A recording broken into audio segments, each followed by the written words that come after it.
guys, so this is our current setup at the moment. So basically, we've built this £800 build, which is actually a really nice build. We need to swap out the graphics card. You'll see that in a different video if you watch that. This is basically our like full power editing thing, and basically this is just like the workhorse of my dad. But the rest of the setup, it's pretty decent. This mouse and keyboard is kind of just a substitute for the time being. But we're replacing the monitor today. We've got a new webcam, so we thought, might as well need to look cool on my dad's stream. So we're basically replacing that monitor, which looks a bit old, no offense, and it's, a bit dated looking, with, oh god, this is a chunky boy. Yeah, this is a 34-inch, 144Hz monitor, so basically our games will run way smoother on this. This has a 60Hz display, so basically we can actually see the increase in frames up now, instead of just having it like ghost a little bit and like motion blur on there. So yeah, this is going to be our new monitor. It has a 144Hz refresh rate, 1 millisecond response time, 34 inches, and it's also ultra wide. So yeah, it should look really cool in the setup. So without further ado, let's get this unboxed and then we'll put it in the setup. Here we have the monitor, so we're going to open this, and we did buy this for £350, which is absolutely steal if you ask me. But yeah, let's get this baby open and we can take a look at the monitor itself.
Alright guys, so while we were setting up, we also found a pretty cool feature of the stand. So the stand can go up and down, so basically you can just move the height. It can also swivel, so it can go left to right or rotate, whatever you want to call it, and also it can tilt, so it can go back and forwards. So yeah, first impressions of the I don't really know what to call it. I mean, monitor names are absolutely dumb, so is TVs.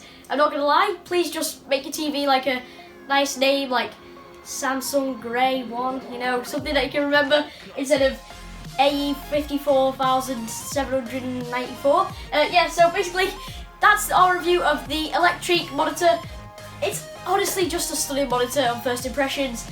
Never played my favourite games better. I'm going to try Fall Guys. I mean, you don't really need graphics in Fall Guys, but still, it should be a really great gaming experience. And I'd suggest this monitor to anyone who's looking to get into like a nice gaming or like editing, or if you just like some regular person who wants to do some like nice professional work on the monitor. You can have your Microsoft Word, PowerPoint, Edge, whatever you're using on the same screen. It's honestly such a great experience. So yeah, I'd recommend this to pretty much anyone, and I'll leave a link to where you can buy it in the description. So yeah, thanks guys for watching, and hope you guys enjoyed this review / first impressions, and yeah, I'll see you next one. Bye bye.